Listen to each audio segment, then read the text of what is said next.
بعد ایک بار پھر سے آپ کو خوش آمدید کہتے ہیں. سینئر صحافی تجزیہ کار حامد میر صاحب نے مجھے جوائن کیا. السلام علیکم, بہت بہت شکریہ میر صاحب آپ کا. میر صاحب, اس وقت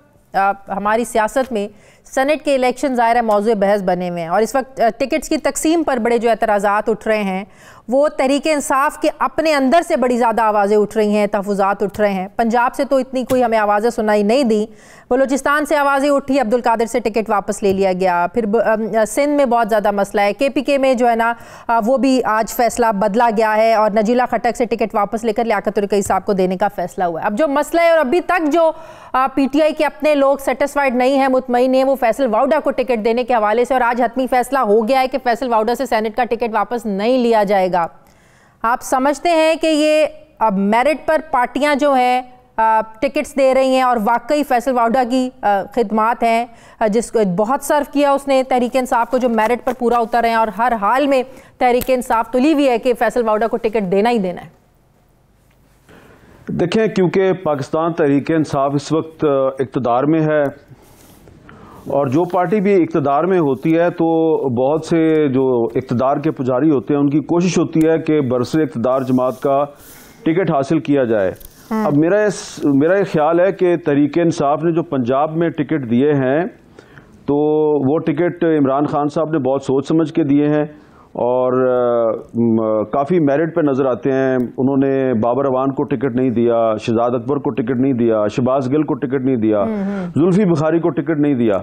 لیکن بلوچستان میں جو انہوں نے پہلے ٹکٹ دیا عبدالقادر صاحب کو, وہ بلوچستان عوامی پارٹی جو ان کی اتحادی جماعت ہے وہ اس کی مرضی سے دیا تھا. اب وہ پھر ٹکٹ واپس ہو گیا, اس پہ ظہور آغا صاحب کو دے دیا ہے. خیبر پختونخوا میں نجیب اللہ خٹک کا ٹکٹ جو ہے وہ آج کینسل کر کے تو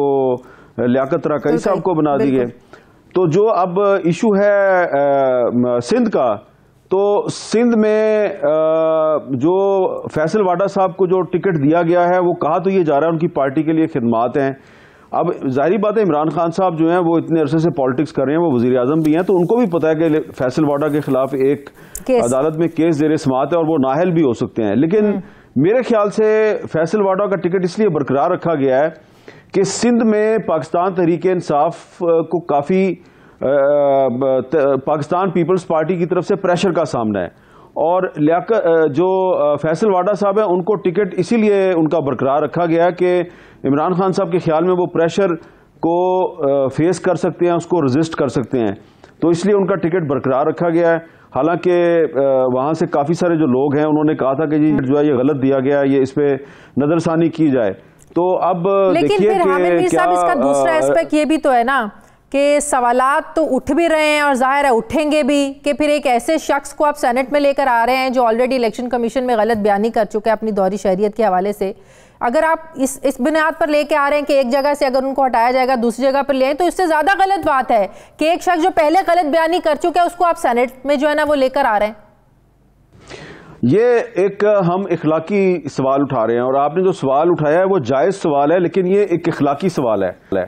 لیکن آپ جانتی ہیں کہ پاکستان کی جو سیاست ہے اس میں اب اخلاقیات کی اتنی اہمیت نہیں رہی, بلکہ آئین اور قانون کی بھی اتنی اہمیت نہیں رہی.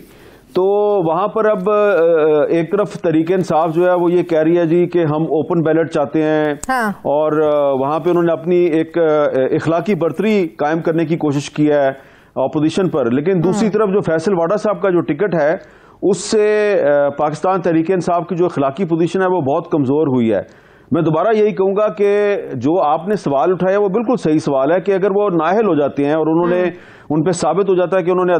الیکشن کمیشن کے سامنے غلط بیانی کی ہے, تو اس کے بعد کیا اخلاقی جواز رہ جاتا ہے کہ ان کے پاس سینٹ کا ٹکٹ رہے. لیکن تحریک انصاف نے ان کو ٹکٹ اس لیے دیا ہے کہ شاید ان کا خیال ہے کہ یہ آصف زرداری صاحب اور مراد علی شاہ صاحب اور پیپلز پارٹی کے جو باقی لوگ ہیں ان کے پریشر کا سامنا کر سکتے ہیں. اب بیلٹنگ پر ظاہر ہے سپریم کورٹ کے فیصلے کا انتظار ہے. اب اس کو ہم دو اینگل سے دیکھتے ہیں. اگر اوپن بیلٹنگ سے الیکشن ہوا تو آپ نہیں سمجھتے کہ یہ تضاد ہوگا؟ سینیٹر کے لیے آپ اوپن بیلٹنگ کروا رہے ہیں اور چیئرمین سینٹ کے لیے جو ہے نا وہ آپ خفیہ بیلٹنگ کروا رہے ہیں. 2019 میں صادق سنجرانی کے خلاف جو تحریک عدم اعتماد آئی اس پر جو کچھ ہوا, جس طریقے سے اپوزیشن کی اکثریت کو اقلیت میں بدلا گیا, جس نے بدلا جیسے بدلا, وہ ساری کہانی سب جانتے ہیں جو کچھ ہوا. تو آپ کو نہیں لگتا یہ تضاد ہے؟ حکومت کو اس کو ختم کرنا چاہیے تھا، چیئرمین سینٹ کا بھی اوپن ہونا چاہیے تھا. پھر دوسرا اس پر ایک اور چیز کہ اگر سیکرٹ بیلٹنگ ہی ہوتی ہے تو پھر کیا شفافیت پر سوالات نہیں اٹھیں گے؟ پھر ہم کیسے کہیں گے کہ ہارس ٹریڈنگ ختم ہوگی جس کا رونا آج ہر کوئی رو رہا ہے؟ دیکھیں، آپ نے دوبارہ ایک بڑا ویلڈ سوال اٹھایا ہے، اور آج جو حکومت کی طرف سے جو ریفرنس دائر کیا گیا سپریم کورٹ میں، جو آج اس کی جو سماعت ہوئی ہے، تو اس سماعت میں جو چیف الیکشن کمشنر کا جو موقف ہے وہ یہی تھا کہ ہم تو پاکستان کے آئین کے مطابق الیکشن کروائیں گے، اور آرٹیکل 226 میں سیکرٹ بیلٹ لکھا ہوا ہے تو ہم تو اس کو سیکرٹ ہی رکھیں گے. اس پر چیف جسٹس صاحب نے کہا جی کہ آپ کو جو اس الیکشن میں جو دھاندلی ہوتی ہے یا بددیانتی ہوتی ہے اس کو روکنے کا بھی ہمیں ایک پلان پیش کرنا چاہیے. اب اس میں دیکھیں، پہلا تو سوال یہ ہے، پہلا نقطہ یہ ہے کہ سپریم کورٹ آف پاکستان جس آئین کے آرٹیکل کے تحت اس کیس کی ہیئرنگ کر رہی ہے، اس میں اس کی جو جورسڈکشن ہے وہ ایڈوائزری ہے، وہ مشاورتی ہے، اور ایڈوائزری جورسڈکشن میں سپریم کورٹ کوئی فیصلہ نہیں دے سکتی. آئین کا آرٹیکل 226 جو ہے وہ سپریم کورٹ کے فیصلے کے بعد بھی ایز اٹ از برقرار رہے گا، اور اس میں آئین میں جو تبدیلی ہے، ترمیم ہے، وہ اختیار صرف اور صرف پاکستان کی پارلیمنٹ کا ہے. تو تحریک انصاف جو ہے اس نے یہ صدارتی ریفرنس دائر کیا، پھر انہوں نے ایک صدارتی آرڈیننس جو ہے وہ جاری کر دیا ہے. تو تحریک انصاف کی اپنی جو ان کی پالیسی ہے، جو ان کے ایکشنز ہیں، اس میں بہت سے تضادات ہیں. اور اس وقت سپریم کورٹ کو یہ چیز بھی ذہن میں رکھنی چاہیے کہ ایک طرف مریم نواز شریف صاحبہ جو انہوں نے آج ایک ٹویٹ کے ذریعے یہ کہا ہے کہ مجھے امید ہے کہ عدالت جو ہے وہ دوبارہ نظریہ ضرورت کو زندہ نہیں کرے گی. اس کا مطلب یہ ہے کہ اگر عدالت حکومت کے حق میں فیصلہ دیتی ہے تو عدالت ایک دفعہ پھر متنازع ہو جائے گی، اور اپوزیشن کی طرف سے یہ کہا جائے گا کہ آپ نے نظریہ ضرورت زندہ کر دیا ہے. میں سمجھوں کہ عمران خان صاحب کی حکومت نے غیر ضروری طور پہ اس معاملے میں سپریم کورٹ کو ملوث کیا ہے،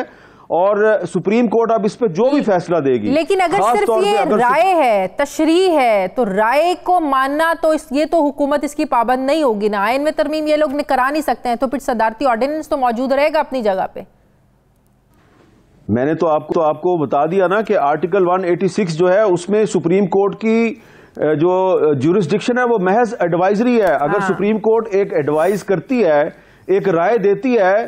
تو اس رائے کے بعد آئین میں ترمیم نہیں ہو سکتی، اور سپریم کورٹ کو اس چیز کا خیال رکھنا چاہیے. کیونکہ دوسری آپ دیکھیں کہ Pakistan bar council, supreme court bar ایسوسی ایشن، وکلا کی تنظیمیں جو ہیں وہ اس معاملے میں پہلے پارٹی بن چکی ہیں. تو سپریم کورٹ نے اگر حکومت کے حق میں فیصلہ دیا تو ایک طرف اپوزیشن کی طرف سے تنقید کی جائے گی، دوسری طرف جو وکلا کی تنظیمیں ہیں ان کی طرف سے تنقید کی جائے گی. اور آج جو ایک وفاقی وزیر ہیں فواد چودھری صاحب، انہوں نے وکلا کی تنظیموں کے خلاف ایک سٹیٹمنٹ جاری کر دیا. تو اس معاملے کو بہت زیادہ سپریم کورٹ کی رائے سامنے آنے سے پہلے ہی متنازع بنا دیا گیا ہے. تو سپریم کورٹ کو اب دیکھنا ہے کہ سپریم کورٹ جو پہلے ہی کہتی ہے کہ ہمیں سیاست میں نہ گھسیٹا جائے، تو آج جو ہیئرنگ ہوئی ہے اس ہیئرنگ سے جو